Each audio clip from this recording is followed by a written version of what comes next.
to my channel. I'm just a girl who likes reading romance, fantasy romance, paranormal romance, any kind of genre of romance in general. And I also happen to have cerebral palsy, and it would mean the world to me if you would subscribe to my channel. Happy Monday!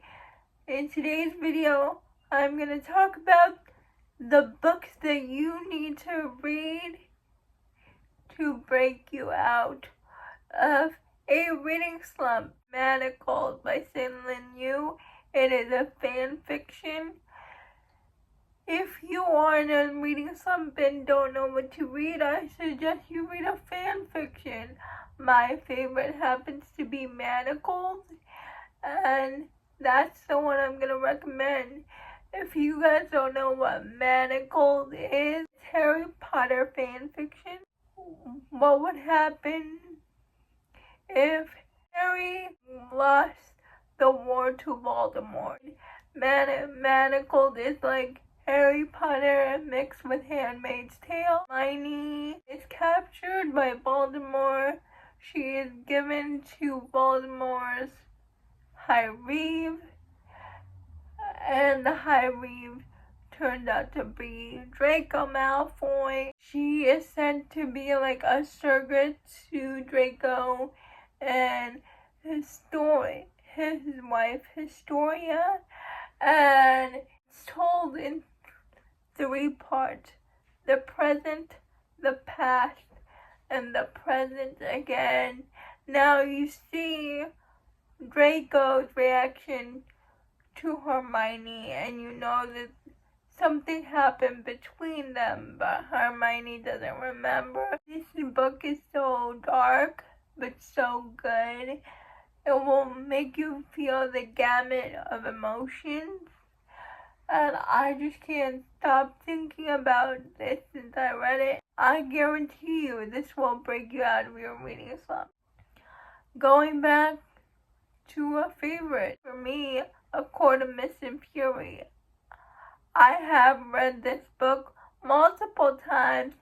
Anytime I feel a reading slump coming, I always reread A Court of Mist and Fury. I have reread it multiple times since it came out. Chapter 54 and 55 of A Court of Mist and Fury I have memorized.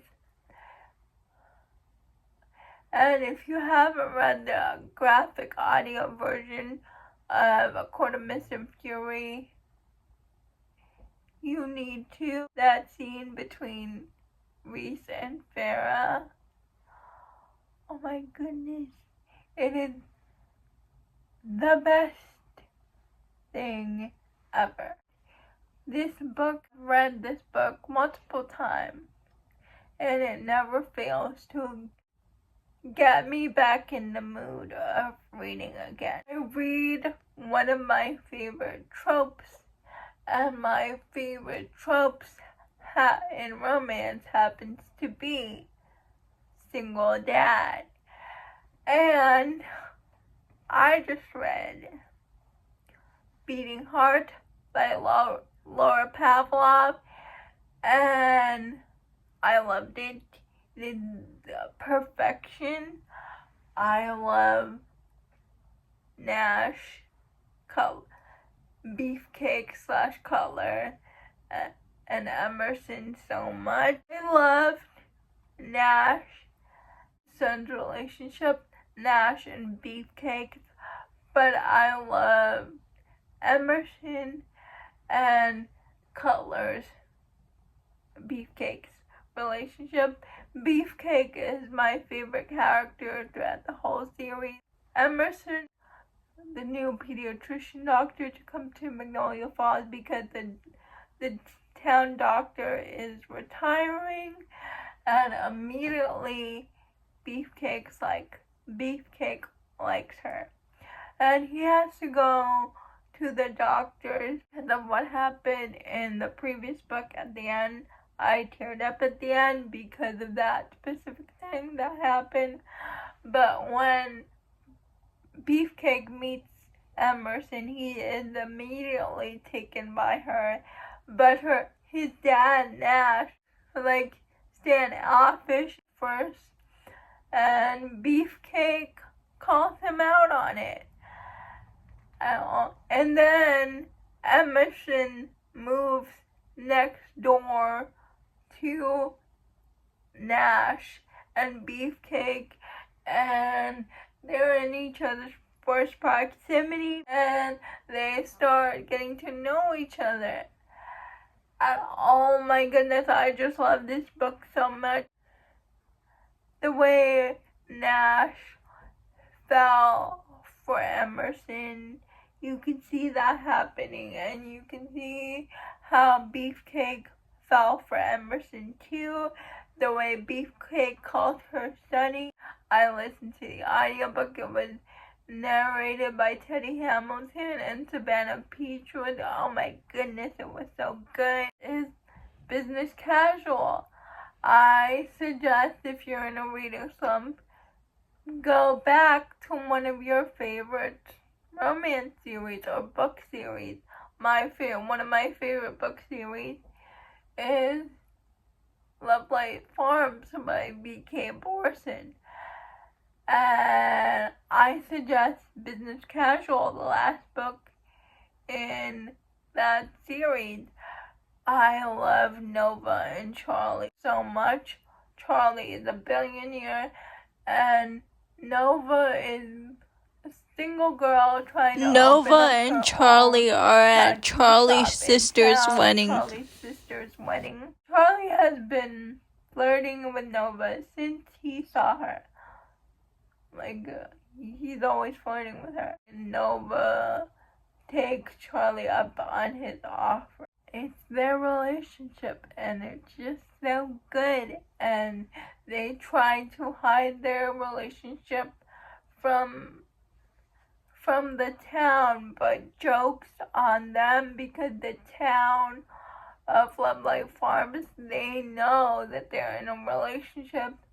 Nova always thought that being in a relationship would hinder her creativity and her career, but she realizes being with Charlie just enhances that drive in her instead of hinders her, actually helps her business instead of detracting from her business. Charlie has always been struggling with his feelings of not being enough for people and not being put first.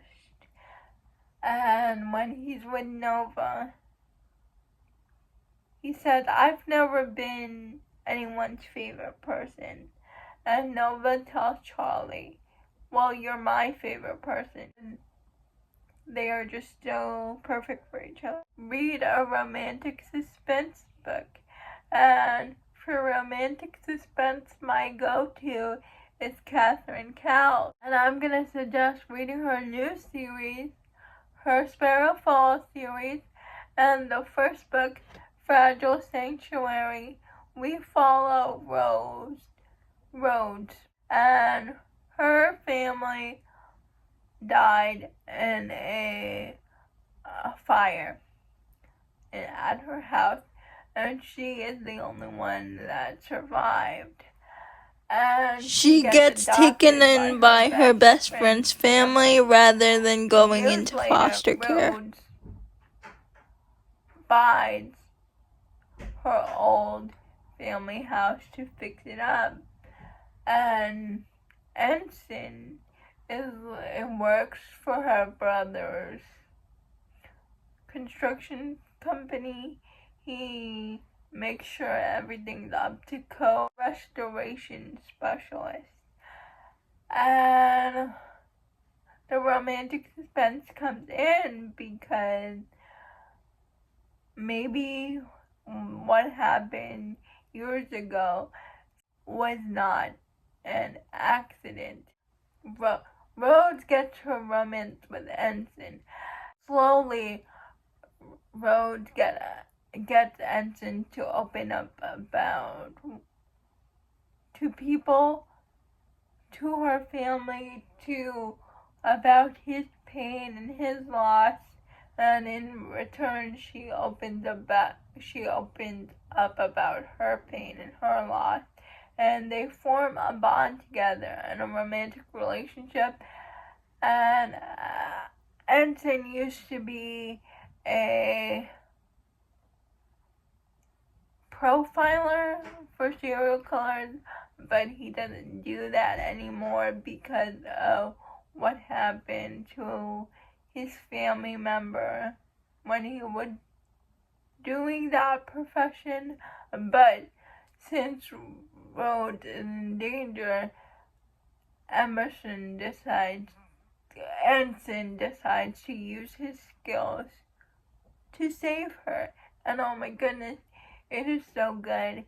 Catherine Cowles always does the perfect blend of romantic suspense and romance. It will keep you on the edge of your seat. I never guess who the bad person is. I'm always surprised.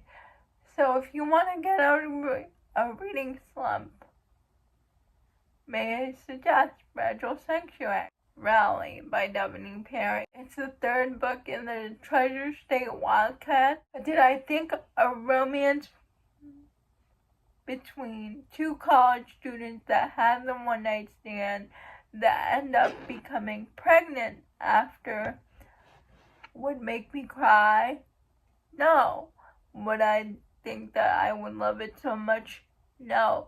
Because surprise pregnancy is not my thing. It's not my trope, but I love surprise pregnancy when Devin Perry does it. I don't know. There's something about the way she does surprise baby that always works for me. And Devin Perry is the only one that can write that trope, that can get me to like it. But I love Russian Faye so much. The angst in this book, they had to figure out all the other stuff about what to do with the baby. How they're gonna raise it?